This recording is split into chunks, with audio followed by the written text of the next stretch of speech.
Good afternoon, or indeed good morning or good evening, depending on where you are in the world. Welcome to this question and answer session for applicants or potential applicants or holders for our postgraduate research programmes in the College of Arts and Humanities here at the University of Glasgow. It's great to have you all with us.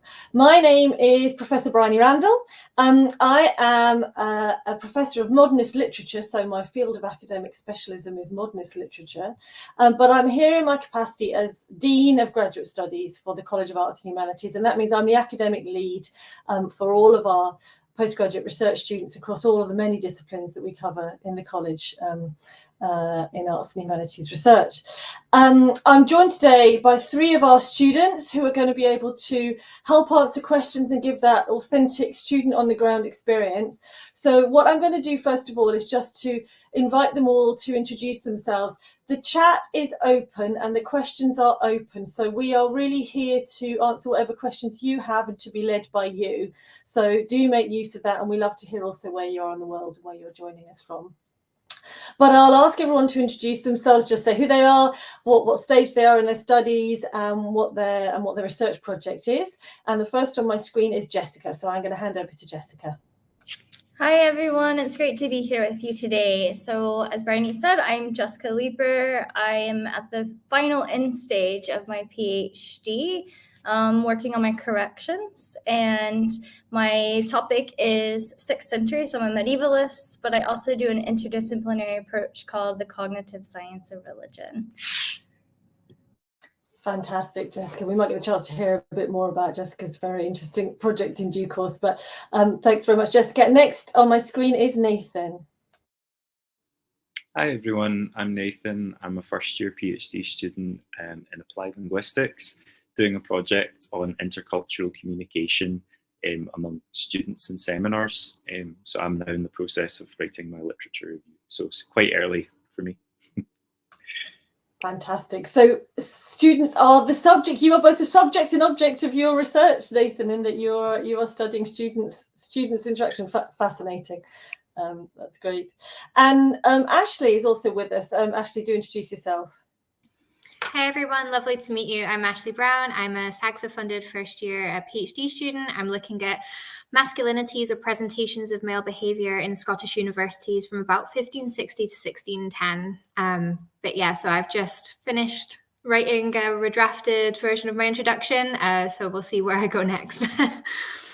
Fascinating. So somebody else who's got the university context as their research area. So that's interesting. And we've got a nice wide range of periods that are covered too. So we're really grateful to Jessica, Nathan and Ashley being here to answer questions and to flesh out some of what we want to say about postgraduate study. So as I say, we are really keen to hear the questions that you have, but I imagine that people who we have here in the chat are either thinking about applying or have applied or considering what it might be like to take a postgraduate research degree. And a reminder that there are a range of postgraduate research degrees we do in the university. So the one that most people will know about is the PhD that all of our students here are currently on, and that's a minimum 3-year full-time program where you produce your lengthy thesis or indeed body of practice research if that's your area. But there are other research degrees that we offer as well, research master's degrees of 1 or 2 years full-time, and all of our research degrees can also be taken part-time. So that's very important to know. A significant number of our students do study part-time, and that's a key part of our offering. So I imagine that people here are interested in applications for research postgraduate research programs. So I guess I might start off by asking each of our PhD students with us now, what made you want to continue postgraduate research? So let's move things around a bit, and let's start with Ashley and ask Ashley to say a bit about what made you want to apply for a postgraduate research program. I think I wanted all my friends to call me Dr. Ashley, to be honest, is the first. That's an honest answer. Yeah. No, but in all seriousness, I did a Master's of Research here at the University of Glasgow. I'm kind of thinking about going on to do a PhD, and I really found that I really fell in love with my topic, which was taking the University of St Andrews as a case study, and looking at masculine behaviour there. And I was like, I think I really have something here, expand this out, look at all universities in Scotland. And I think for me, I've done this, my third degree here at Glasgow. I call myself homegrown, and I love it here. I really love the history department. And I really just wanted to kind of integrate myself further into that community and kind of, dig deeper into that passion for researching and my topic, and and be called Dr. Ashley by the end. Yeah, I mean, let's face it, that's nice, right? But that was really great what you said about falling in love with your topic, and I feel, and personally speaking, that's the beginning and end of what will make a PhD work. Is you have to love what you're doing. Sometimes you'll fall out of love, you'll have a little tiff with your topic, but that desire and the passion to really dig deeper into the research area is absolutely the beginning and end of it. And if you, no matter how much you want to be called doctor, if you don't have that, then that's not going to make the PhD work. So thanks, Ashley. Nathan, what about you? So I'm also, I've done all of my degrees at Glasgow, the same as Ashley. So I've always really felt welcome and supported at the university. So I think that's why I keep coming back. The reason that I want to do the research I'm doing is I spent a few years working as an English language teacher in China, and got really interested in culture and how it affects how we communicate with one another. And on the back of that, when I came back to the UK, I worked and still work as an English for academic purposes teacher. So I'm really interested in how students could communicate and connect with each other, and how seminars work in general, because I'm a bit of a conversation analyst nerd. So I'm really interested in the topic I'm doing, and want to sort of build more of a career in teaching languages in the future. I also really like Ashley. I really love my my school, and it's a very kind of, English language is a very kind of close-knit community of really passionate, nerdy people, and I've always really liked that. It's a sort of environment where I feel as a PhD student as well, you're treated as like a colleague in training, and it's really valuable for me. But that's in a nutshell why I'm doing what I'm doing. Brilliant. That's great. How interesting that where that kind of passion for the topic, that interest in the topic came from. And it's really great to hear you talk about that kind of sense of community in the school. It might be worth me saying that as people on the listening in the audience might know, of course, when you are doing a research postgraduate research program, you will have at least 2 supervisors, and they are your academic lead. They're the people with a specialism in your area who you'll meet regularly, who will guide your research program, who advise you on career planning and networking and conferences and so on. And they're the most important people in your PhD life, really. But close around that is this wider community of researchers, other PhD or postgraduate researchers, members of staff, wider communities of research that you will become engaged with. So that's really what we hope to welcome you into if you become a research postgraduate student here with us. I'm going to hand over to Jessica to talk about what drove her to apply for and take a PhD program.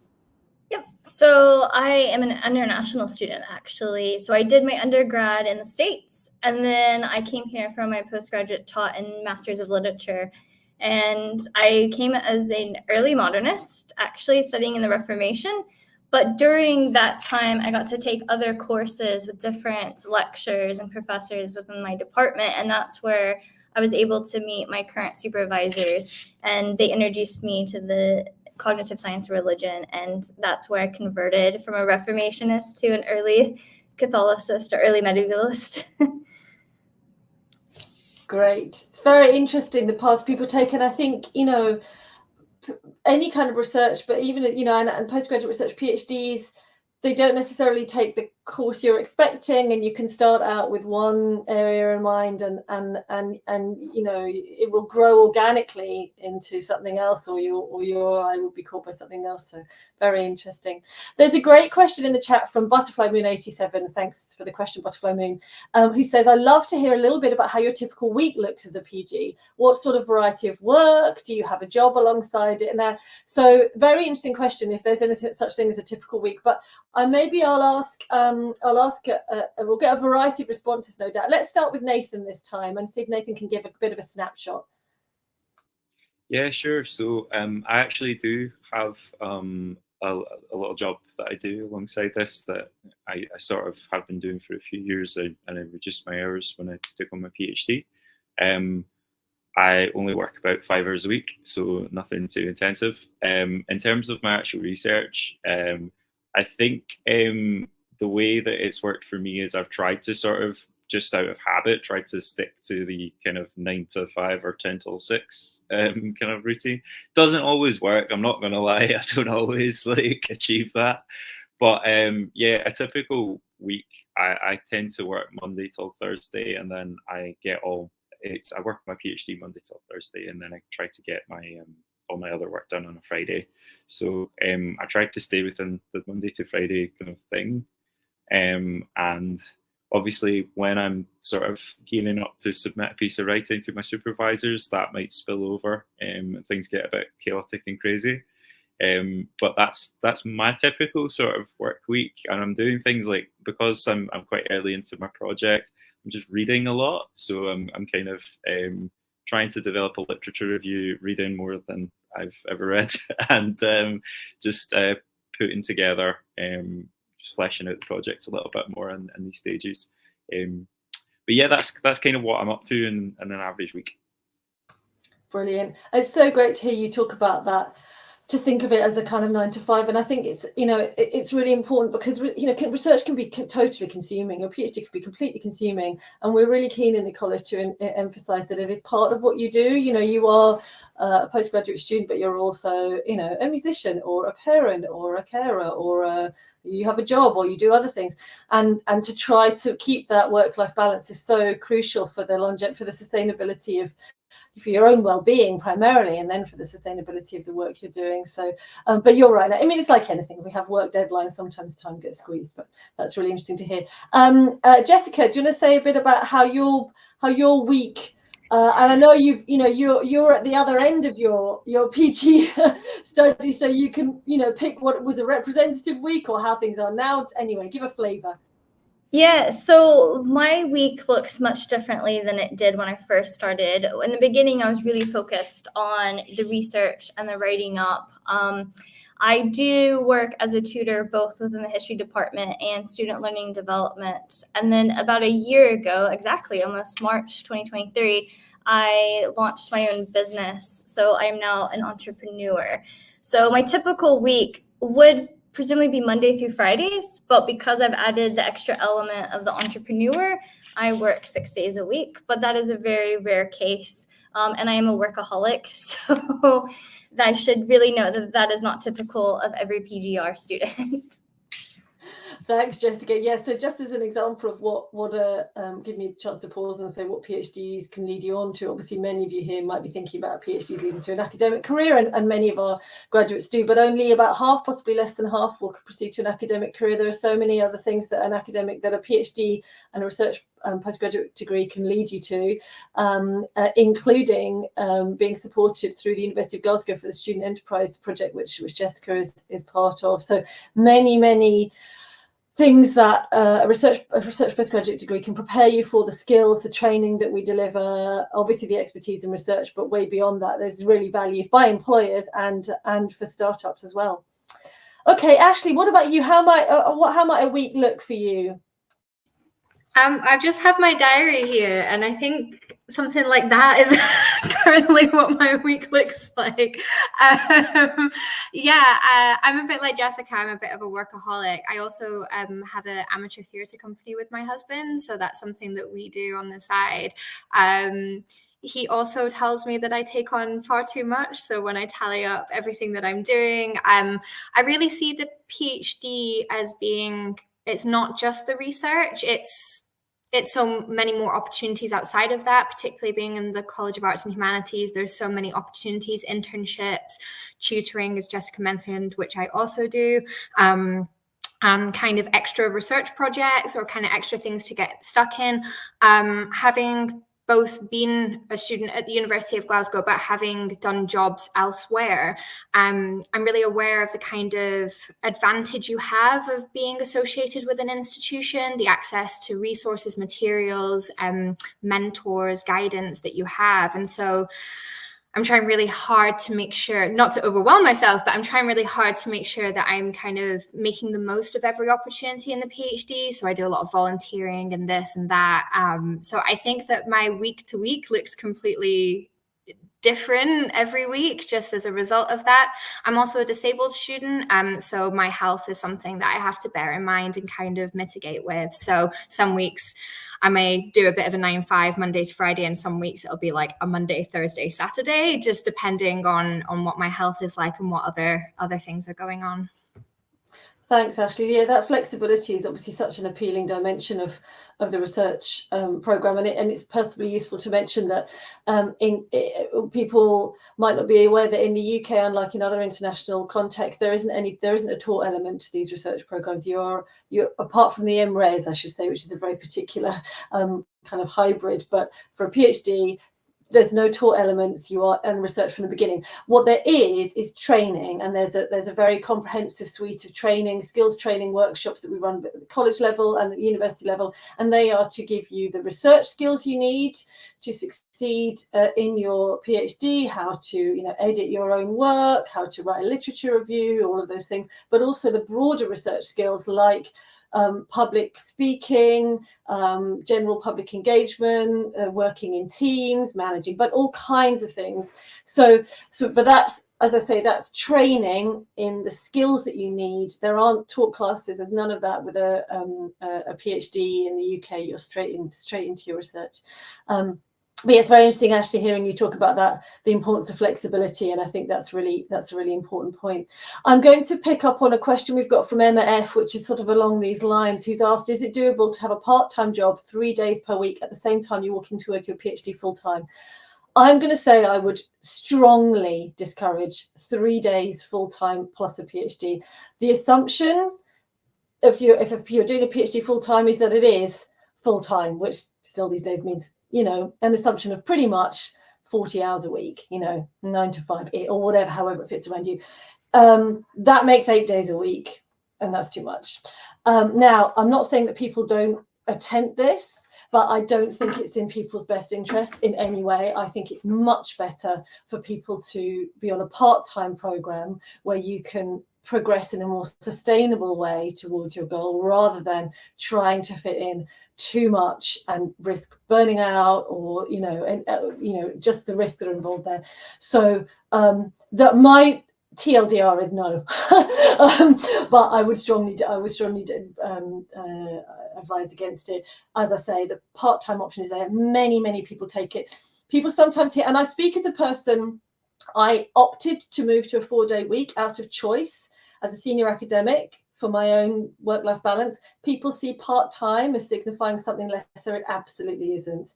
It will just take a bit longer to do your PhD. And I appreciate that that's a struggle, for some people that's an issue. But it doesn't matter to us one jot whether people are registered as part-time or full-time. They're all fully integrated members of our research community. So I hope that's helpful, Emma.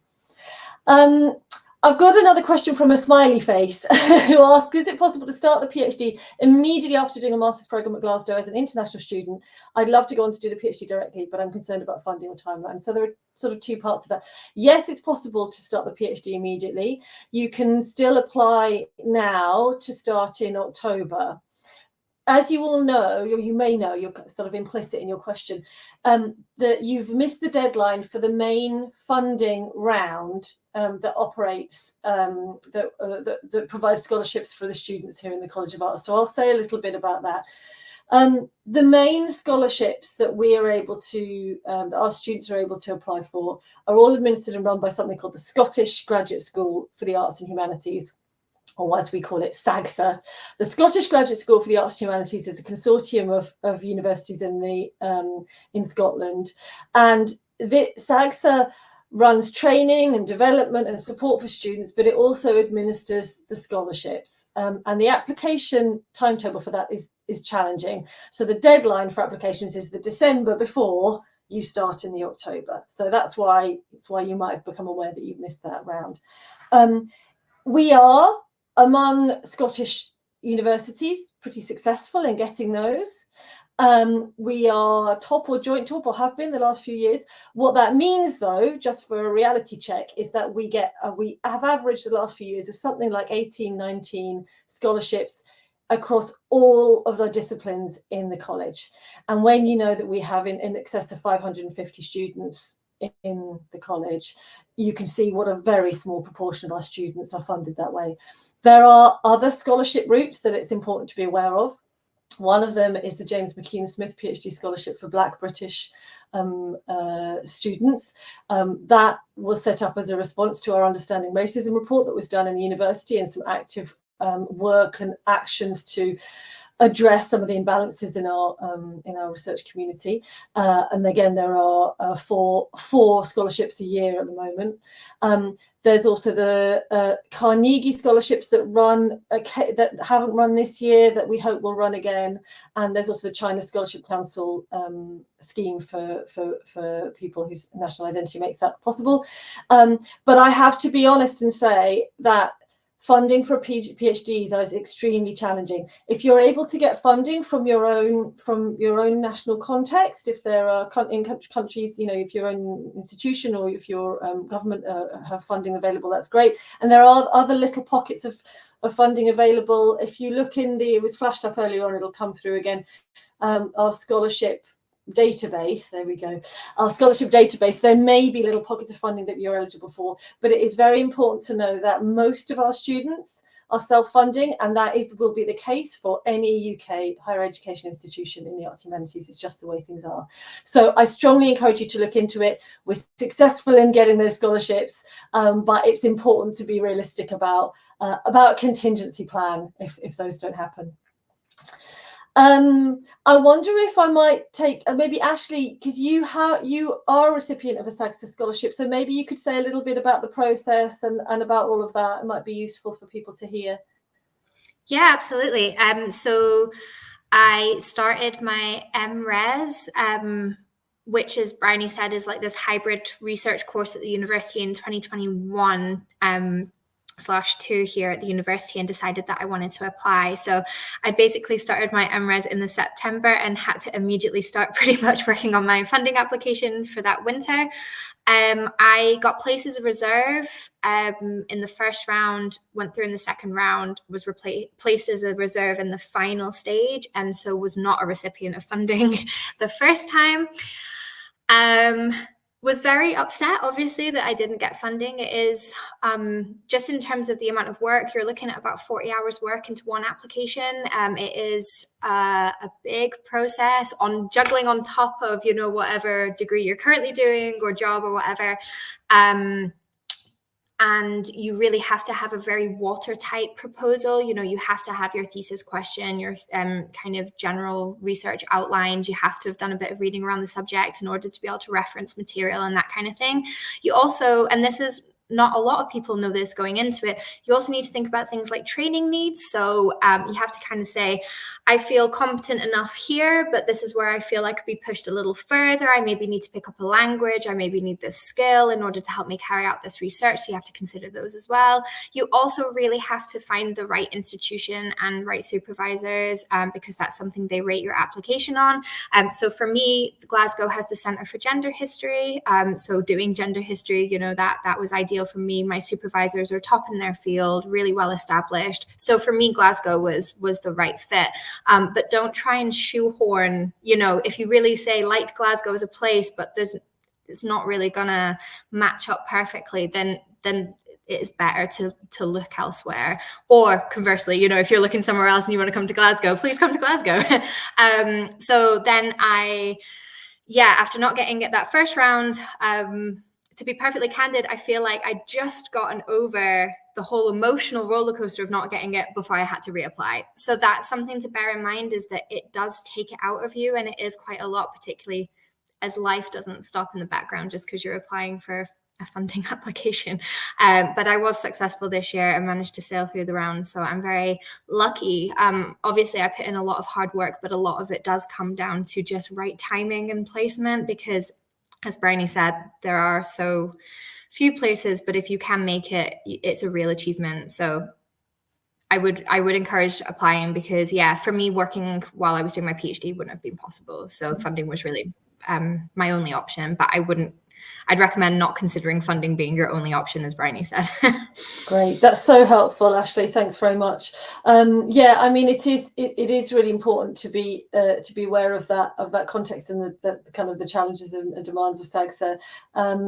SAGSA do also offer, of course, once you're on program with SAGSA, there's the scholarship itself, and then they do kind of bespoke training for the students who are recipients of the scholarship. There's a training program, but again, it's important to know that everyone who's a PhD student at Glasgow is a member of SAGSA, in that you can benefit from the training that they offer and the wider kind of networking and support they offer. They've got special hubs around knowledge exchange and public engagement, all of that kind of thing.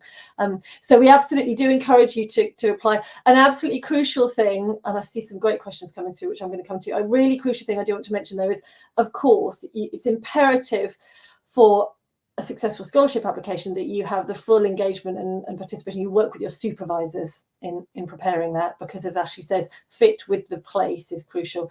But I would also say that it's imperative, before you apply for a PhD, that you have identified a supervisor, contacted them, indicated your interest, and got an agreement in principle from them to supervise. What then will happen is that your formal application will reach them through the formal channels, and they'll say, oh yes, excellent, I met this person the other day, or we had an email exchange, I'm really interested in supervising them. Yes, but it's imperative that you do that. And often supervisors will be able to offer a little bit of feedback on your research proposal and indicate why it's a good fit or not, and so on. So that contact with supervisors is crucial. I'm going to come over to the questions.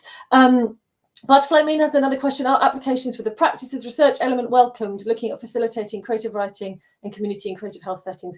The answer is yes, yes, yes, absolutely. We are really building up from a strong base our practices research dimension at Glasgow, and we now have some real strengths in this area across disciplines. So you've mentioned creative writing. That's one key area where we have some, a very well established creative writing subject area, but across lots of areas of obvious ones: theatre studies, film, music.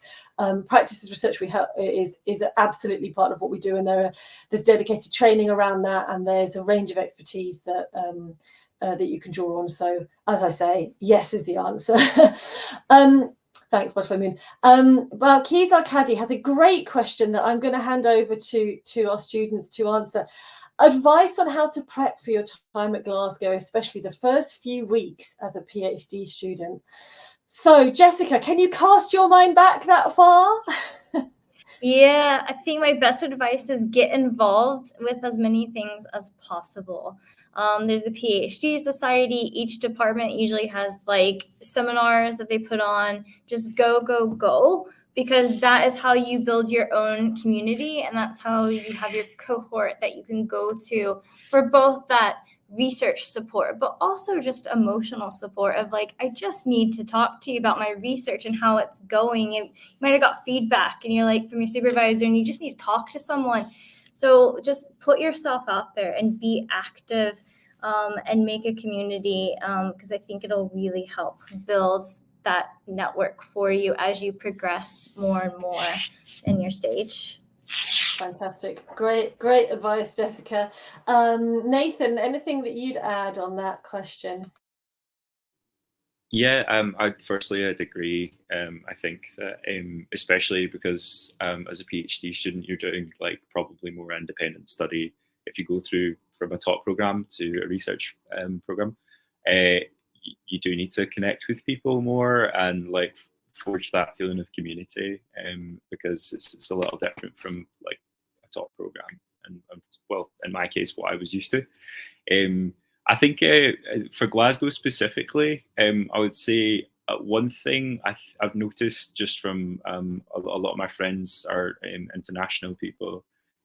Sometimes it's not thought of as being a particularly international city, but I really feel like it is, and it does have like quite a lot of people from all over the world here, and a lot of that's because of the universities here. So there's quite a big community of people from all over, especially in the West End and the area surrounding the university. So it is quite a diverse area, and there is quite a lot of opportunities to connect with people who will be here for work or study or whatever kind of purpose has brought them to Glasgow. So yeah, I'd say connect with others. I'd agree with Jessica, but also like connect with the city itself and what's happening around here. It's quite like there's quite a lot going on here quite a lot of the time. So, yeah. Great suggestion. Yeah, I mean, well, you know, Glasgow is a fantastic city. I'm not, you might have gathered, not a Glasgow native, but what, you know, what a city. So yeah, connecting with your research context, connecting with the wider community. Ashley, anything that you'd add on that advice from the first few weeks as a PhD student? Yeah, I'd say alongside kind of getting to know Glasgow, I'd say take time to get to know the university, like take some time to go and like look around the spaces, because you'll find that there's places that everybody goes, and then there's some places you can find wee nooks and crannies that you can kind of really make your own, or you know that there's a quiet moment or whatever. Especially because we've got some wonderful new buildings that have opened with really cool kind of like facilities. And there's nothing worse than running onto campus and it's raining and you're like, where should I go? I need to like do a Zoom meeting and it's raining and your hair is wet. So like if you've taken the time, or if you're someone who needs like, you know, there's certain times of day where you need to like remove yourself and have a bit of a quiet space or whatever, then it's good kind of citing those out first.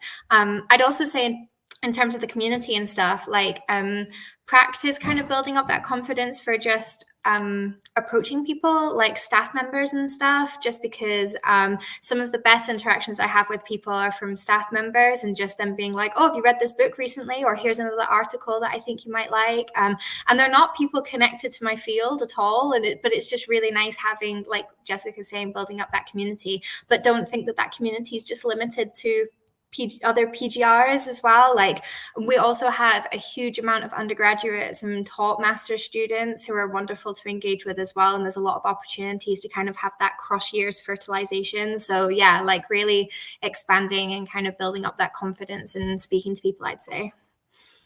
Yeah, such great advice. And it's, oh yeah, Jessica, go for it. I wanted to build on Ashley's weather comment. Glasgow weather is one of its own. Like she said, it could be raining and then it could be sunny very fast. But if you're coming from somewhere else in the world and you've never been around Scottish weather, do not let your first Glasgow winter disturb you or like disrupt your chance, because you get used to it. I came from the South in the States where, you know, everyone has swimming pools, to here where that does not exist, but I love the Scottish summers more now. But so the winters might be dark, but the summers are always really bright and the sun stays up for a very long time. So don't let the weather discourage you at all your first year if you come. That is such great advice. And you're right, you know, people often, I mean, people can start PhDs in January, but most start in October. So you're moving into this time of year where it feels like it's never light and it's dark at 4 in the afternoon in it. But as Jessica says, if you can push on through, yeah, Scottish summers are the best. Still light at 11 at night? Great, fabulous. Thanks so much for that. Ashley, I really like what you said as well about connecting with staff. I absolutely would endorse that, and staff absolutely see our PGR students as part of our research community, and we love hearing from them about what they're doing and love being able to give advice. Who doesn't, right? But you also mentioned connecting with students at other levels, and I might just pick up briefly here on Emma's question about whether the university offers academic positions, tutor or teaching assistant while carrying out a PhD. The answer is, Emma, that all PhD students are eligible to apply for these positions.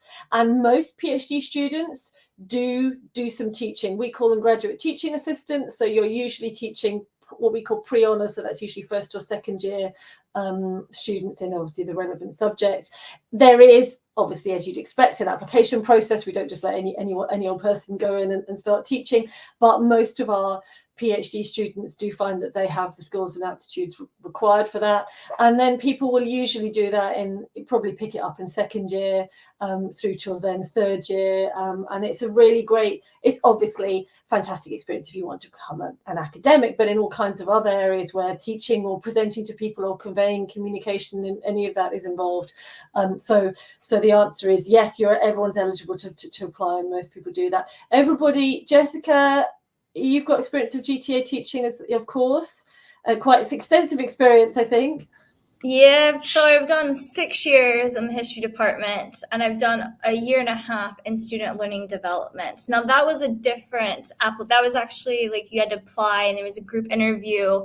It's similar in the same way, but it's a more rigorous, it's a different type of process. Whereas with the College of Arts and Humanities, you can just put an application and it's almost guaranteed that you're going to get hired.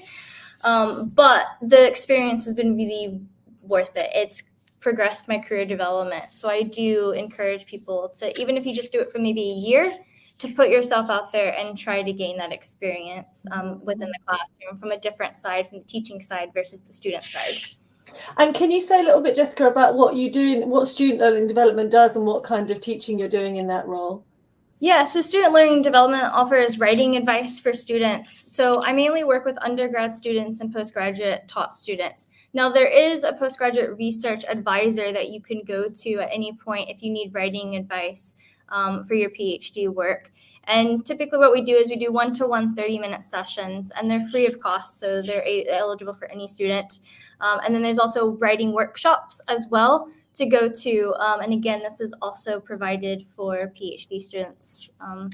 And then we also do like just classes like Transition to Glasgow, that's for undergrads mainly, but it's getting that teaching experience, and they're now creating a new teaching program pathway, and it's really getting into that hone of, if you want to work within academia after your PhD, this gives you the skill sets to stay in that career path within the learning and teaching area.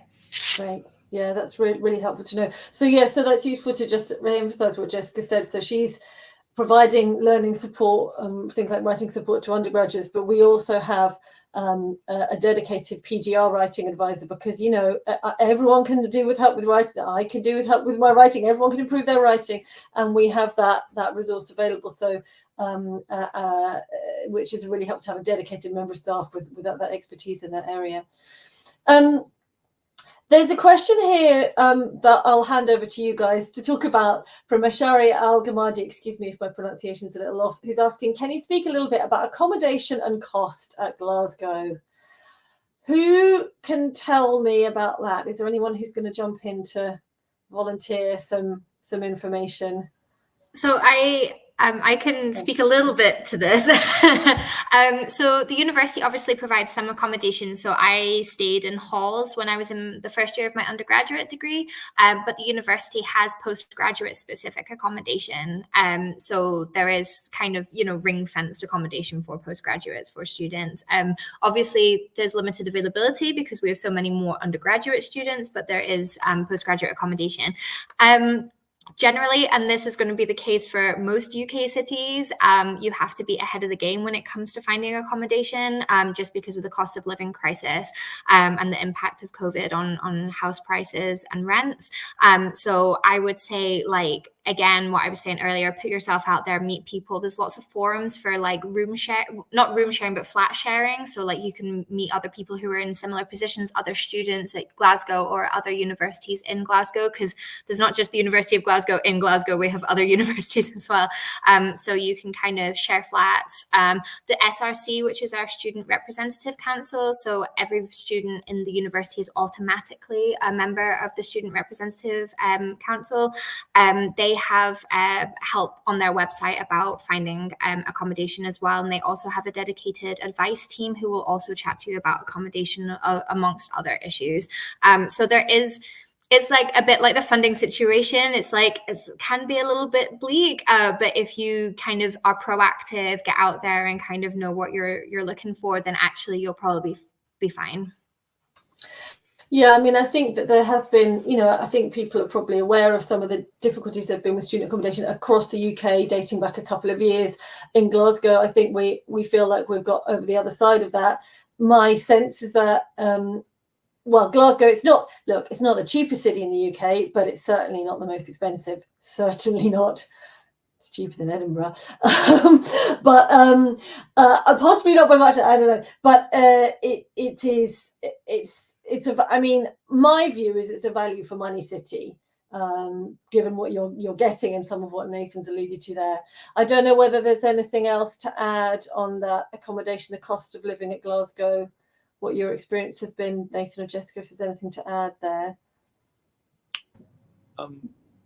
I would just say that I agree with you, Bryony. I think that it's what you pay, you do get something back for here. It's certainly a city that I feel is very centered around students and people connecting. Yeah. And I think that there's plenty of opportunities to do that. So I've always felt like whatever I pay in rent, I'm getting something back from being in the city. So yeah, great. That's really good to know. And it's a really good point as well that Ashley made about we're not the only university. So as you say, it's a city that has, unlike some other university cities, it has a very, very, very vibrant life of its own, complex and and long history and many interesting dimensions of the city to explore. But there are several universities here, and there's a lot here for students and to support students. So that's really important to mention. Can I say Jessica? One thing? Sure. Coming from the international background, I do know that if you're not going to go within the accommodation services at the university, then you might want to give yourself just a little extra time. Because a lot of the leasing agencies require you to be in person to do viewings. So you want to give that some room for thought as you're planning your trip over for logistics. Great practical advice, Jessica. Thank you very much. Excellent. I'm just looking at some of the questions here. There's one from Silke van Hoof. Hi, from Belgium. Good to have you with us. Who has a question for Ashley? Congratulations on receiving funding. I wonder if the funding lasts for your entire PhD trajectory, or do you have to apply annually? Thanks. Thank you so much for your congratulations. The funding, you apply once and then the funding lasts for your entirety of your PhD. So it's kind of the allocation is yearly, the way it's allocated, but you kind of have 3.5 years worth of those allocations is kind of how it works. So you get your fees paid directly to the institution from SAGSA, and then SAGSA send basically a stipend for you to live off your living costs to the institution, who then send it out to you. So you apply once and then that's kind of it for 3.5 years. Thanks, Ashley. And it's also worth knowing that, at least for the coming round, you can apply while you're on program. This may not apply actually to people here, because I'm assuming people here are not yet on program, but so you could apply, you could have done a year of your PhD, you apply and then you get funding for the rest of the PhD, but here that will be people who are starting up. I've just noticed that Silke has helpfully brought across some advice from an earlier session. The estimated total cost of living in Glasgow is around £1,320 a month, 650 to 700 of which going to accommodation. That feels roughly what it's like. So, and how that compares with other cities, but that's a kind of a useful reference point. We've still got 15 minutes, so do keep your questions coming. Let's take a moment to, we was talking a bit about Glasgow. Are there any so we've got homegrown Ashley, we've got Nathan, who's also a Glasgow student, who's been here a long time. Jessica has come from elsewhere. Is there a Glasgow or I guess Scotland highlight that you would mention, something that about living in the city, being in the city as a postgraduate research student, or being in Scotland, that you would mention as a highlight that people could look forward to? Who'd like to start? I put you on the spot with this. Who's got a highlight thing to mention? I'll go ahead and take this. I think like one thing I really like about Glasgow is it's accessible. It is very accessible. There's several different types of public transportation, whether it's the bus or train. And so then you can go to other cities to explore. So accessibility is one of the things that I would really highlight that's great about Glasgow. And if you're into like historical sites, which I am, it is always a nice weekend trip to go to like Stirling Castle or to some of the lesser known castles like Doon Castle and such. So keep that in mind. Even Bearsden, there's a Roman fort in Bearsden that we've taken a day trip to. Like there's a lot to see and to do and to keep your mind healthy. If you just need a break from research, get on the train, go explore. Fantastic. It's exactly true. And I could believe it when I first moved here, is that I'm in the middle of a city and within, a half an hour on a train, I'm in some mountains. It is quite astonishing. What about your highlights, Nathan? What about you? What would you mention? Yeah, so I'm from Glasgow. I've lived here most of my life, and I would say the one thing that I really value about the city is I'm a musician, and I feel like this is one of the best places in the world for music, and just for like finding random people playing music like in strange places. And I feel like the musical output of Glasgow, but Scotland as a whole, is like pretty like astonishing, just in terms of like such a small population, and there's a lot of art that comes out of this country. I think if you like music, it's one of the best places to be. There's so many little venues, really strange venues that you would never imagine could exist, that you'll just find here. And just art in general, I feel like is really valued here. There's a huge output of art in all its forms. So I think that's the thing I love most about the city.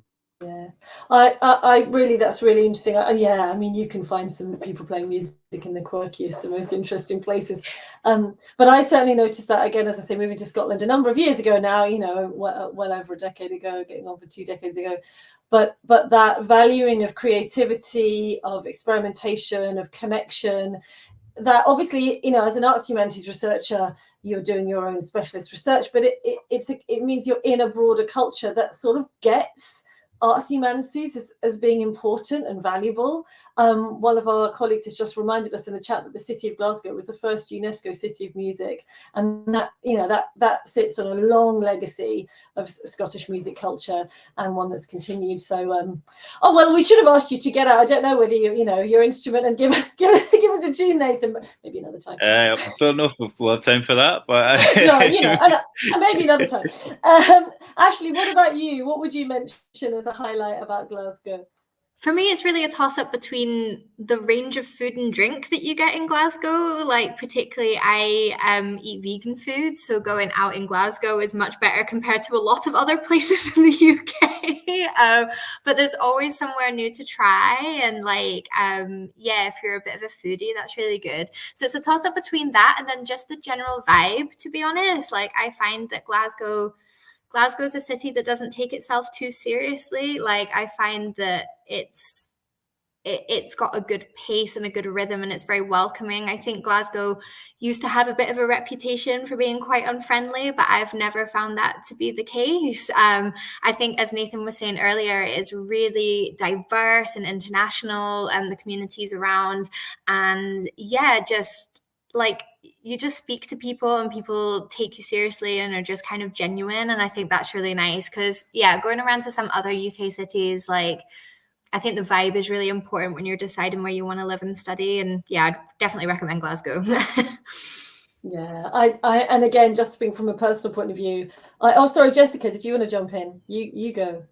Yeah, I was going to say, just the people. I had my own experience of a friend went back to the States and she gave us stuff, and me and my husband were walking home with the stuff, and someone walked up to us randomly and asked us, did we have accommodation? And it was just so generous. The fact that people are just so kind to be able to say, do you need something?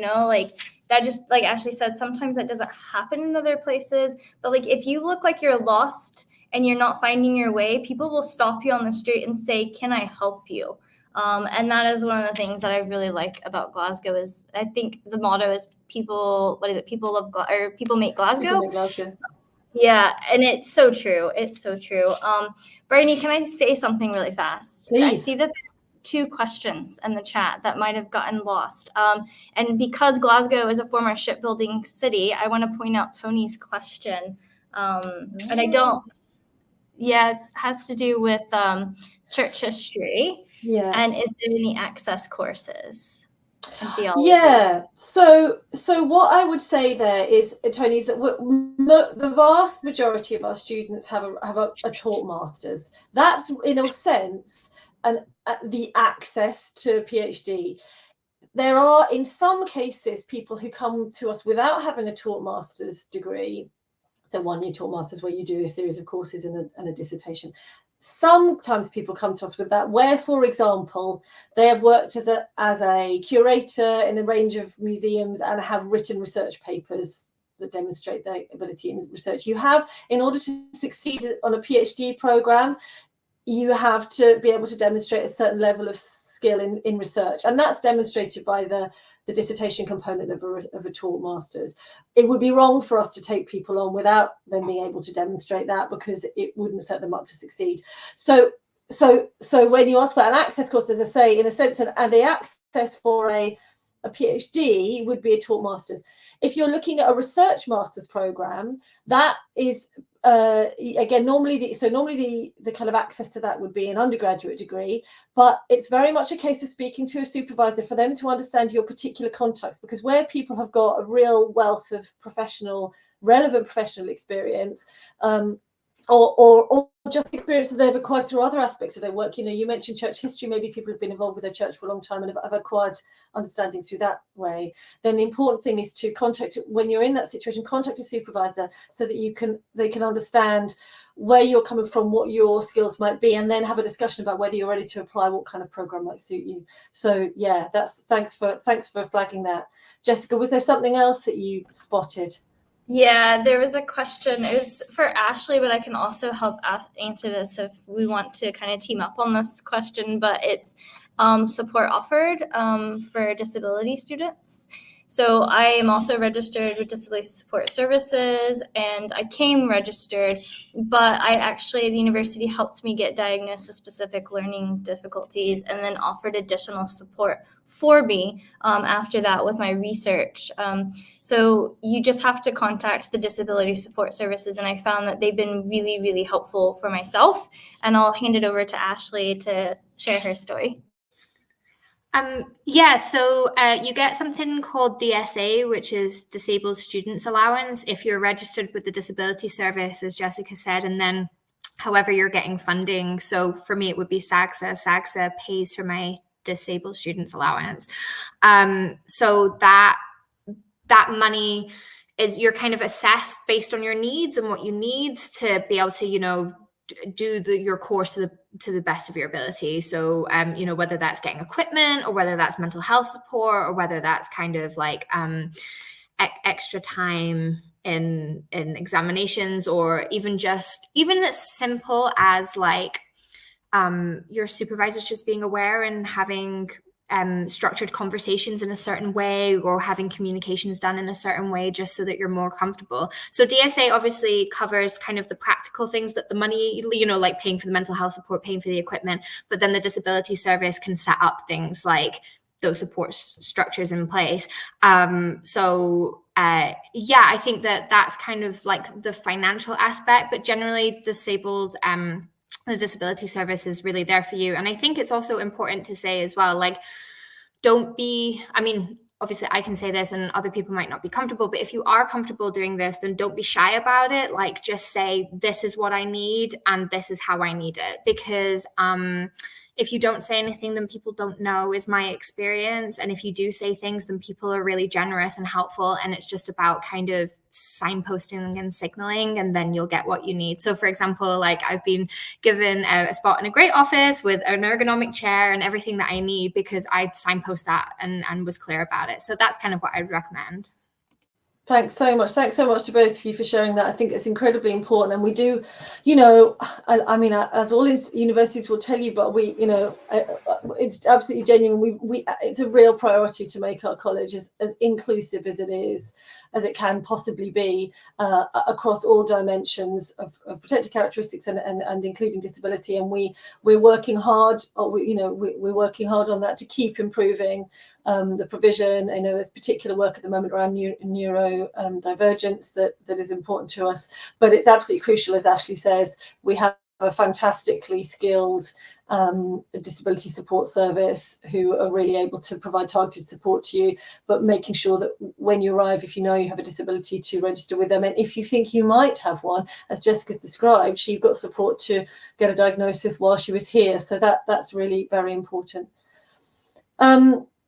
There's a very quick question in the chat that I'll just be able to tick off, which is from Laura, about whether funding covers international tuition fees or only home. It covers international. So if you get, so this is SAGSA funding. So bear in mind that all of these scholarships will have slightly different, dimensions.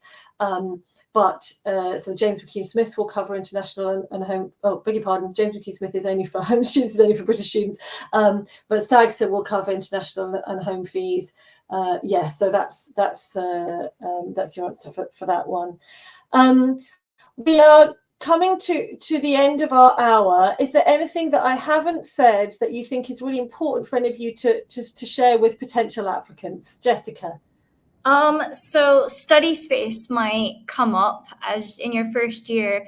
So you can apply for desk space within it's the graduate school, but you can also apply within your own department for desk space. But behind me is the Advanced Research Center, and you can also have hot desking space as well, which is on the 3rd floor, dedicated for postgraduate research students. And from my understanding, it's pretty accessible and available at all times. You just have to go to the reception. So keep that in mind, that there is plenty of space in addition to the library that you can find to study. Great suggestion. Yeah, Jessica. Yeah. So some people just want to do the studies from home. They prefer that, but many people want at least some of the time to be on campus and to be engaging with people, have a space it helps for a bit of like work-life balance as well.